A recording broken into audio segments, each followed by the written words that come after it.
ano bang gusto niyong makamit dahil malapit na pong magpasko? Siyempre, malamig na rin pong panahon eh. Ano po, wala po, maging masaya lang po yung ano namin, Pasko namin. Kasi wala na po yung tatay ko eh. So, ayun po. Sorry to hear that po, no? Pero sa tingin nyo kaya, ang mga Pilipino ba ay masayahin ba o malungkutin naturally? Tanong lang. Masayahin po. Kasi ako po, sa akin po, masaya po ako. Lagi. Kahit po may problema, ganun. Tinatawanan lang po yung problema. Ito po kasi yung tanong ko po, no? Nanonood ba kayo ng balita? Tanong lang. Hindi. Hindi po kasi, ano po, matagal na po kaming hindi nagti-TV, puro cellphone na lang po kami. Since tatatlo lang din naman po kami sa bahay. Kasi ganito po ang tanong ko po sa iyo. Kamakailan kasi meron kasing nirelease na isang survey sa ibang bansa. Tiningnan lahat ng mga bansa na ang tanong lang na may ganito. Kung isang tao ay nagsasabing malungkot sila. Medyo malawak lang po. Isipin malungkot, di natin alam kung may problema sa pera, pag-ibig, basta malungkot lang. Ang Pilipinas lang po ay nagtala lang ng 58% na sinasabing sila ay malungkot, lampas kalahati na. At ang kasabay lang naman nating mga bansa ay mga African countries na nakakaranas ng kahirapan at Afghanistan na alam naman nating kung kayo aware, hindi maganda ang pamumuhay doon dahil ang namumuno ay hindi gobyerno kundi militante kung tawagin. Pero ang ibang bansa, 25% na nagsasabing malungkot sila. Medyo mababa, parang baliktad. Ang tanong ko lang naniniwala kayo na talagang doon sa survey na yan, talagang malungkot ang mga Pilipino ngayon? Dito po kasi, siguro po, kasi nga po, ayun nga po, nag-lockdown po tayo. Tapos po, sobrang hirap po ng buhay ngayon. Napakamamahal na rin po ng bilihin. So, sa financial po talaga, ayun. And then, when it comes to ano naman po, sa school naman po, syempre po, napakadami din pong gawain. Mentally naman po siya, physically, yun, ganun. So, kalimitan po sa mga kaedad ko po, ganun, depression, mga ganun. So, parang naniniwala po. Sige to, sundan po itong mga ibang katanungan po to, no? Madali lang po ito para mas lahat na maintindihan lahat ito, no? Tanong ko lang po, kayo ba active sa social media like Facebook, TikTok at iba pa? Tanong lang po ito. Apo, active po ako. Meron ba kayong nababasa o may nakikita sa internet, no? Kung bakit may pandemya, may gera, may karahasan at iba po nangyari sa paligid dahil parang punot dulo daw lahat ng tayo nagkasala. Kaya merong kamatayan at merong pong pagsubok. Narinig mo ba ito minsan? Opo, nakikita ko po sa FB. Pero ginagawa po nilang memes eh. Yung parang, yung inaano na po tayo ng Diyos, ganun po. Ayun lang po, nakikita ko. Sige, ito para mas makita natin ito lahat-lahat. Tanong ko lang po, kayo po ba isang mabuting tao po? Tanong lang. Opo. Opo. Paano din po masasabi kung saan tao po yung mabuti? Kapag ano po, hindi ka po nanlalamang ng kapwa or nang-aapak ng kapwa, ganun po. Kahit po may maling nagawa sa'yo, papasalamat ka na lang po, ganun. Pero ito kasi yung problema ko po, no? Bigyan niyo ako ng sagot lang dito sa nakakalitong tanong, no? May mga mabubuting tao, wala silang ginagawang masama, nabanggit nyo, wala silang nilalamang ibang tao. Pero ba't ganito? Sila yung sinisinzone, sila yung sinasaktan, sila yung iniiwan sa ere. Pero po yung mga barumbadong tao, may pagka bad boy, bad girl, lantara na nga yung bad influence. Pero parang hindi sila tinatablan ng bala in the sense na, uy, hindi dito maganda, BI o bad influence. Pero ang dami nilang kaibigan, dumadami sila. Pero po yung mabubuting tao, laging nagiging masama. Nakikita nyo ba yung ganyang pangyayari ngayon? Opo, pero hindi ko din po alam yung sagot. Kasi madami pa akong kilalang ganyan. Sa tingin nyo ba unfair ba itong nangyayari na to? Unfair po. Oo. Pero sa tingin nyo, wala namang kasalanan ng edukasyon, pati magulang sa paghuhubog sa isang taon maging mabuting asal. Talagang wala silang kasalanan dito. Sa magulang po, ewan ko lang din po. Kasi sabi nga po nila na unang-una pong natututunan ng bata ay yung sa family po, sa magulang ko. Yung way po ng pagpapalaki, yung ganun po. I understand. Sige ito, may liba kayo magbasa ng dictionary? Tanong lang. Hindi po. Okay lang. Bigyan ko kayo ng konting trivia o kalaman. Libre lang po ito, wala itong bayad, no?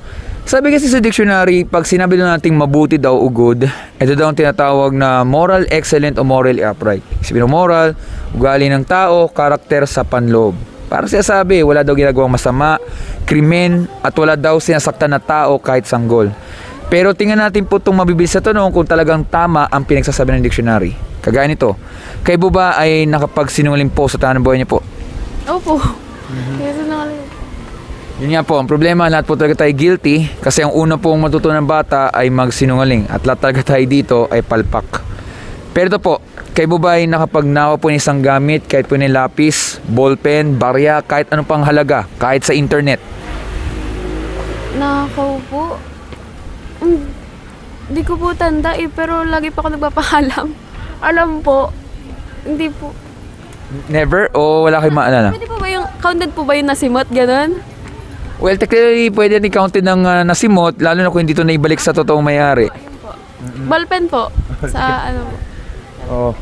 Kasi ganito po yun kung sobrang aggressive ang bata, so for sure wala na tayo dito sa Sampaloc Lake at tayo nasa kulungan na, so sobrang tindi nung ano. Pero ang pinupunto lamang, kung tayo po ay natutukso sa 1,000,000 o isang piso lamang, hindi dahil yan sa presyo. Gusto lang natin kasi isang bagay na walang kahirap-hirap, yan for example ballpen, kasi kailangan natin kaysa bumili. Yun nga lang, lahat talaga tayo dyan ay guilty. Pero ito po, kayo po ba ay nakaras na magalit sa isang tao minsan? Lalo na pag kayo wala sa mood? Opo, lagi po. Lagi po. Nawawala ba stress natin pag tayo nagagalit o lalong tumitindi po? Lalo po. Lalo po. Siyempre normal naman po na pag tayo nagagalit, siyempre masasaktan. Alam mo po tayong tatawa o ngingiti. Baka baliw na po isang tao at sasabihin niya siya ay manhid. Pero parang sinasabi lang kasi na hindi din kailangan sampalin, barilin, saksakin. Magtanamin ka lang daw ng galit at hindi mo kailangan magmura, parang may nasaktan na pala tayo o may napatay na tao, pero sa puso, hindi sa yung parang labas ang dugo, parang emosyon. Kaya nga may tinatawag na emotional damage. Yun nga lang, marami talaga sa atin doon ang guilty. Pero ito po, nagagamit nyo ba minsan ang pangalan ng Panginoon sa walang kabuluhan? Minsan pag kayo nagugulat, napapa-OM, alam nyo na po yun? Hindi po. Kasi po yun po yung turo sa akin ng lola ko na kahit saan daw po, basta walang kakwenta-kwenta, wag daw pong gagamitin yung pangalan ng ano. Yun po, natandaan ko po yan since bata pa po ako. Well, mabuti po kung gano'n yun kasi hindi porket yun ay ginagamit ng maraming tao, hindi sabihin yan ay tama. Ang ibig sabihin lang, di nila alam na mali po yun. Ang tao kasi po doon ay blasphemy o pambabastos kasi siya ang naglikha ng mundo sa mabuti pero marami lang tao ang ginagamit na ng Panginoon sa walang kabuluhan. Yun nga lang, marami talaga doon ang guilty. Ito po ay ilan lang sa mga maraming tanong, no? Pero lilinawin, hindi ko po kayo hinuhusgahan. Ito ay para lang malaman kung tayo po ay mabuting tao. Kaya nga sinabi ko po ay tayo, hindi lang kayo dyan, lahat po tayo. 9 billion na tao sa mundo na to. Sa tingin nyo kaya, kung tayo po ay mamamatay, hindi po to pananakot at haharap tayo sa judgment day sa Panginoon, tayo ba'y guilty o innocent po tayong lahat? Guilty po. Guilty.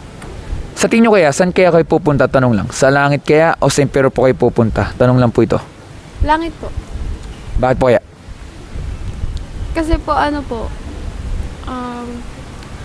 mabuti po akong tao eh. I mean, hindi po ako perfect, pero alam ko po yung, sinusunod ko po yung sa 10 utos ng Diyos, yung ganun po. Iniiwasan ko po yung madagdagan yung kasalanan ko. Then, ayun po. Naniniwala po ako sa Kanya. Okay, sa ganito lang po, bigyan ko kayo ng napaka-madaling halimbawa lang po na kahit for sure hindi kayo mahirapan dito. Kunwari may isang criminal no, nakapatay siya ng tao o nagnakaw siyang pera sa bangko, either isa or both, sabihin natin. Nahuli siya ng pulis at siya ay nasa korte, ito po ang sasabihin niya sa judge. Judge, opo, nagkamali po ako, pero hindi may sabihin po, masamang tao na kagad ako. Kasi may sasabihin nila, kaya sila nagnakaw dahil kailangan nila ng pera. Kaya nila napatay daw ang tao dahil daw dumilim ang paningin nila. Yung parang mayroong pangangatwiran para sabihin na hindi sila masamang tao kasi later on na-realize daw nila na mali ang ginawa nila. Pero sasabihin ng judge, kahit anong sabihin mo po yan, kailangan pinag-isipan mo yan kasi alam mo mabigat ang magiging consequences at talagang mapapahamak o masisira talaga ang buhay doon. Kaya ano man mangyari, kailangan mo pa rin pagbayaran, kailangan ka pa rin tapos sa kulungan kahit ano pang paliwanag ng kriminal. Tama po ba? Opo. Tama po. Ito po kasi yung problema po, no? Sabi kasi sa Biblia o salita ng Panginoon, ang mga tao nagsinungaling, nagnakaw, nagtanim ng galit, at iba pang mga hindi mabilang na sobrang daming kasalanan ay walang makakarating sa langit. Hindi makikita ang karya ng Diyos kung hindi itatapon po sa nagbabagang apoy o sa impyerno. Isipin, hindi lang kayo yan. Tayo pong lahat. Nag-aalala po ba kayo na maaaring doon tayo itapon sa impyerno? Sabi ng Panginoon, sabi sa Biblia. Hindi ko po alam eh. Halo-halo na din po kasi yung mga nagiging opinion tapos, ayun. Sige, naintindihan ko. Tanong ko lang po. Sa tingin nyo ba ang Panginoon ba ay nagsisinungaling? Tanong lang. Hindi po. Bakit po? Kasi po, ano po eh, parang, syempre po, Diyos po siya eh. Panginoon po siya. So, ayun po. Well, tama na sagot nyo. Ang hirap talaga sagutin yan. Kasi, kaya nga po nagkaroon ng salitang perfect sa dictionary. Dahil kung gagamitin nyo ang salitang etymology o sa madaling salita, saan ang galing ang salita, hindi kinuha yan sa tao. Tinignan nila na pwede ang perfect ay perfect ang panahon, perfect ang nature, perfect ang Panginoon. Pero hindi kailan na ginamit ang perfect sa tao. Kasi nga, magrereklamo sila at ang perfect kasi sabihin, wala talagang ginawang mali o anything. Ang problema, ang tao ay may nagagawang kamalian. So, kagayan din, ang Panginoon never po magsisinungaling. Kasi siya nagsinungaling, wala nang salitang perfect, imposible na po gamitin yan. Wala nang role model, wala na talagang standard. Kaya ang mundo may standard kasi ang Panginoon po naglagay niyan. Ang ibig sabihin lang po niyan, dapat po tayo mag-alala kasi kung anong sinabi ng Panginoon, talagang mangyayari yun. Isibihin, yung mga taong gumawa ng krimen, talagang may paglalagyan. Maaring di sila mamamatay nung una, pero baka darating ang araw, dumating ang judgment sa Panginoon sa kanila, mas matindi po ang hinihintay. Kasi ang Panginoon, hindi po yun parang nananahimik lamang yan. Kontrolado niya po lahat na nangyayari. Pag nangyari yun, at hindi yun ang magiging kapahamakan. At ano man pong mangyari, dapat tayo kasi mag-alala. Kasi buhay po ang pinag-uusapan. Kagaya nito, mahal niyo ba sarili niyo? Opo. Ano ba ang gusto niyo makamit sa buhay? Tanong lang. Maging businesswoman po. See, magandang pangarap po yan talaga. Ang tanong ko lang alam niyo po ba kung hanggang kailan mo buhay? Hindi po. Hindi natin talaga alam kasi maiksi po talaga ang buhay. Hindi natin alam kung anong mangyayari sa atin sa mga susunod na segundo, oras, iba pa. Kasi sabi sa Biblia, lahat kasi tayo ay parang naninirahan na parang segundo ang buhay. Hindi ibig sabihin ng segundo, pagbaba nyo, aatake na kagad sa puso, may sasaksak sa inyo, kung ano mangyayari. Hindi po ganun yun. Ang ibig sabihin lang, hindi natin alam na bawat segundo ba, baka bigla na may mangyari na lang sa atin na hindi natin talaga alam. Yung parang, alam nyo, normal lang, mamasyal lang kayo, papasok lang sa school, uwi.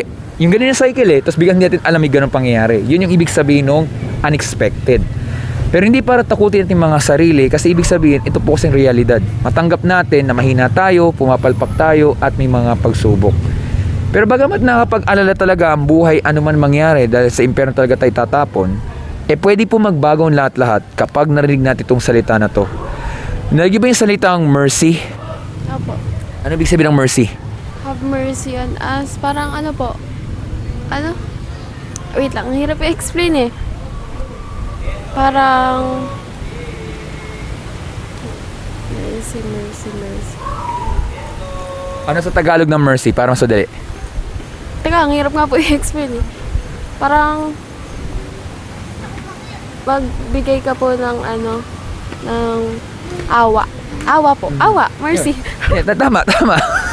Hindi, yun nga. Kaya tinaw ko ng Tagalog po. Isipin ng mercy talaga yung awa. Isibihin, parang ganito lang meaning yan. Pwede tayong humingi ng awa sa Panginoon na inaamin natin na tayo nagkasala. Inaamin natin na tayo po ay nagkamali at tatanggapin po natin ang parusa. Magkaiba po sa taong nagde-deny or yung nangangatwiran. Isipin niyo isang tao, mataas ang pride niya dahil ayaw niyang tanggapin ang pagkakamali. Yung isa, alam na siya nagkamali, talagang alam niyang apologetic. Yung talagang alam niyang mali-mali talagang ginagawa niya at tinatanggap ang magiging kaparusahan. Kasi ang Panginoon, hindi niya nakikita ang kahinaan ng isang tao humihingi ng awa.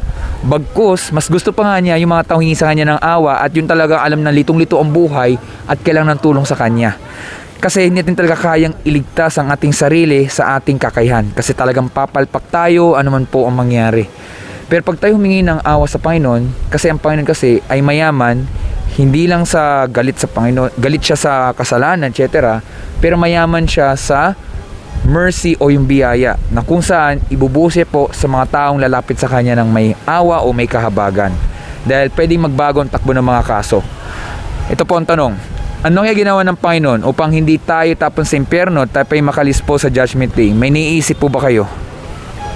Ano po ginawa? Magpatawad po. Pinapatawad po tayo niya. Anong meron sa December 25? Pasko po. Mas malalim pa doon. Anong meron pa talaga sa 25 maliban sa Pasko? Birthday po ni God. Yun nga, tayo pong lahat ay makasalanan, di lang sa Pilipinas, pati sa buong mundo. Tama po ba? Opo. Pero po ang ginawa po ng Panginoon Kristo, binusi po yung kanyang buhay dahil siya po ay nagmamalasakit. Parang wala siyang ginagawang masama. Nagbabahagi lang ng katotohanan, kabutihan. Ang problema, parang mga mabubuting tao, pag ayaw nila ng mabubuting liwanag, gusto nilang sirain yung isang tao. Kaya si Jesus, siya ay pinalabas daw na may ginawang masama, pero ang totoo siya ay inosente. Kasi kung hindi po totoong kanyang sinasabi, pwede naman siyang hindi pansinin. Pero lumalabas nga na yung kanyang sitwasyon, alam niya na pagbabahagi ng katotohanan, kapalit kanyang buhay. Ipinako siya sa krus, namatay man siya doon, pero siya ay nabuhay sa pangatlong araw para matalo po ang kasalanan, matalo po ang kasalanan at meron pong buhay na walang hanggan. Dahil si Jesus kasi hindi lang siya tao, siya rin ni Diyos, na kung saan ang kanyang pong buhay ang naging kapalit para matalo po ang kasamaan. Ang kaligtasan kasi ay galing lang sa biyaya ng Panginoon at wala sa ating mabubuting gawa. At may dalawang bagay po para makamit yan. Una, narinig ba yung salitang repentance? Hindi ba? Bago pa lang sa inyo. Opo. Ibig sabihin lang po nun, pagsisisi sa kasalanan. Parang sa sakit, di ba gusto nyo pong gumaling? Opo. Hindi po yung perfectong proseso. Nagkakamali po tayo 24 oras. Pero pinagkaiba, patuloy tayong lalayo sa tinagawang kamalian at kasalanan at patuloy natin babaguhin ating puso at isipan. Pag kayo nadumihan, gusto nyo linisin ang inyong sarili. Parang ganun lang yun. At ang pangalawa po ay ang pananampalataya sa Panginoong Jesucristo lamang bilang Panginoong tagapagligtas. Pag nagawa natin yung dalawang bagay na yun, parang isang kriminal na tao, pag may nagbayad po ng piyansa, siya ay makakalaya na. Ganoon din po, pag ginawa natin dalawang bagay na yon, tayo po ay patatawarin ng Panginoon, bibigyan tayong bagong puso at isipan, at higit sa lahat po, anuman ang pagsubok na pinagdaanan natin, meron pong pag-asa. Hindi sa mundo nito, kundi sa Kanya lamang, at dahil doon meron pong buhay na walang hanggan kapag isang tao ay nagsisi at nanampalataya sa Panginoong Jesucristo lamang bilang Panginoong tagapagligtas. Sa tingin nyo kaya nagsasabi kayo ng totoo? Tanong lang. Opo. Opo. Pero pag-iisipan nyo po ba ang ating napag-usapan po? Opo. Bago po umalis, ba't kita nandito sa mundo na ito? Para mabuhay po. Para mabuhay tapos. O tama naman, syempre kaya tayo nandito para mabuhay, may mission at iba pa. Pero kaya tayo dito sa mundo ay para sa Panginoon. Upang makilala natin siya, siya ay magiging sandigan natin habang buhay. Kaya hindi po aksidente yung mga nangyayari sa atin, may mawalan sa mahal sa buhay, o may mga bigla na lang may pagsubok, iba pa. Hindi po yun para tayo humina. Ito ay parang bilang aral nito na kung saan ay pag tayo po magtitiwala sa Panginoon, tsak hindi tayo mapapahamak pag tayo nagtiwala sa Kanya lamang. Kasi harap talaga tayo sa iba't ibang pagsubok. Ang masamang balita, lahat talaga tayo guilty, siyempre po tayo tatapon. Kasi yan yung justice ng Panginoon, yan yung perfect niya. Pero mabuting balita ay dahil may makapunta sa langit, hindi dahil sila yung mabuting tao, kundi mabuti po ang Diyos sa pagsisisi at pananampalataya sa Panginoong Jesucristo lamang, sila hindi mapapahamak at dahil doon meron pong buhay na walang hanggan. Last na tanong po ito. Kayo ba nagbabasa ng Bible? Tanong lang. Opo. Nung LM po to high school, pero ngayon po kasi medyo busy na po. Pero ano pa? Pero di ba pag kayo nagugutom, kakain kayo lagi, di ba? Ano mang mangyari? Opo. Siyempre, pag hindi kakain, malilipas ang gutom, magkakasakit kayo. Ganyan din po, kung tayo kumakain sa physical nating katawan, yung pagkain, ganyan din sa spiritual. Basahin natin lagi ang kanyang salita, yung Bible, kasi parang yan yung love letter sa atin. Kayo ba may natanggap na kayong love letter sa inyo dati lang? Opo, dati. Ganyan din po ang Panginoon. Hindi natin deserve yan, pero siya po ay gumawa nitong isang mga salita nito sa kanyang libro, yung Biblia, para pag binasa natin yung salita ay hindi tayo mapahamak at siya ay nagmamalasakit dahil may pag-asa sa likod na tayo napapahamak.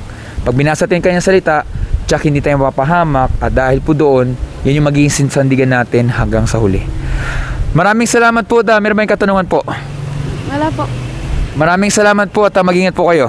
Thank you po. Thank you.